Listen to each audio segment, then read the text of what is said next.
السلام علیکم ورحمۃ اللہ وبرکاتہ۔ کچھ دنوں پہلے کی بات ہے کہ ایک بڑا ہی اہم مسئلہ میری نظر سے گزرا، تو میں نے سوچا کہ اس پر ویڈیو بنائی جائے تاکہ تمام لوگوں کو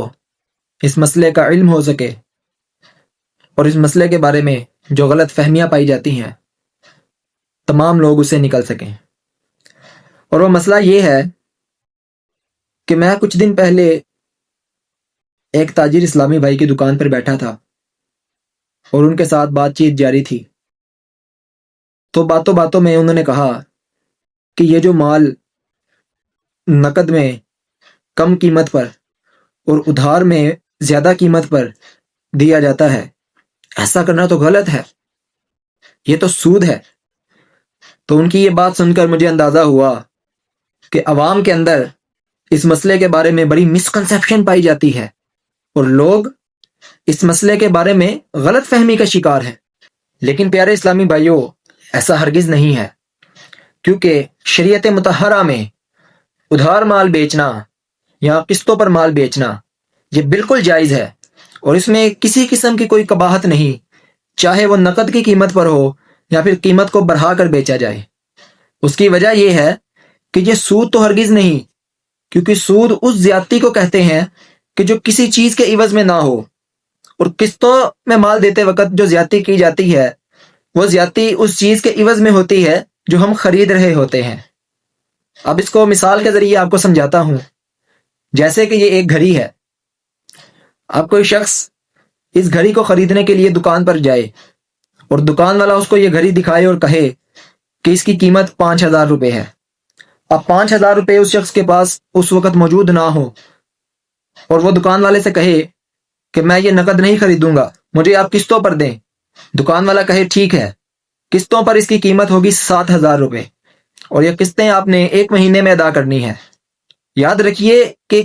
ادھار دیتے وقت اور قسطوں میں مال دیتے وقت کا تعین کرنا یہ ضروری ہے کہ 1 مہینے میں پیسے ادا کرنے ہیں، 5 مہینے میں کرنے ہیں، 1 سال میں کرنے ہیں، 2 سال میں کرنے ہیں۔ اگر وقت کا تعین نہ کیا گیا تو پھر بیع فاسد ہو جائے گی، اس لیے وقت کا تعین کرنا اور پیسوں کا تعین کرنا ضروری ہے۔ اب دکان والا یہ کہتا ہے کہ 1 مہینے کی قسط ہوگی اور اس کی قیمت 7,000 روپے ہوگی، اور پیسے آپ نے پھر 1 مہینے میں ادا کرنے ہوں گے،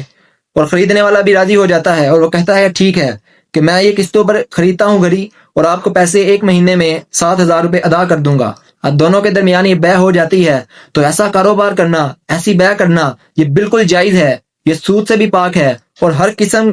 کے ناجائز ہونے والے معاملات سے پاک ہے، جب تک اس میں کوئی ایسی شرط نہ لگا دی جائے کہ جو اس کاروبار کو ناجائز بنا دے۔ اب وہ شرط کون سی ہے؟ مثال کے طور پر ایک شرط یہ بھی ہے کہ دکاندار یہ شرط رکھے کہ اگر آپ نے 1 مہینے کے اندر اس گھڑی کے 7,000 روپے ادا نہ کیے تو جیسے ہی 1 مہینے سے 1 دن اوپر ہوگا اس گھڑی کی قیمت 8,000 روپے ہو جائے گی۔ تو ایسی شرط لگانا یہ ناجائز ہے۔ اگر یہ شرط لگائی جائے گی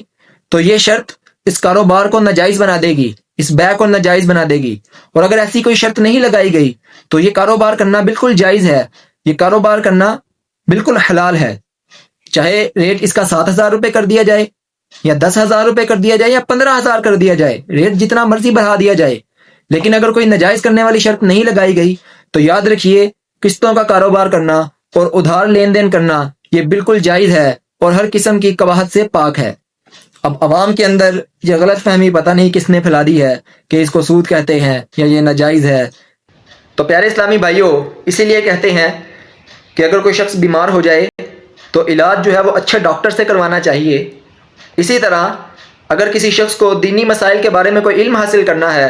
تو اس کو علماء کرام سے علم حاصل کرنا چاہیے، نہ کہ کسی اور سے۔ اللہ پاک سے دعا ہے کہ اللہ پاک ہمیں دین اسلام کو سمجھنے اور اس پر عمل کرنے کی توفیق عطا فرمائے، آمین۔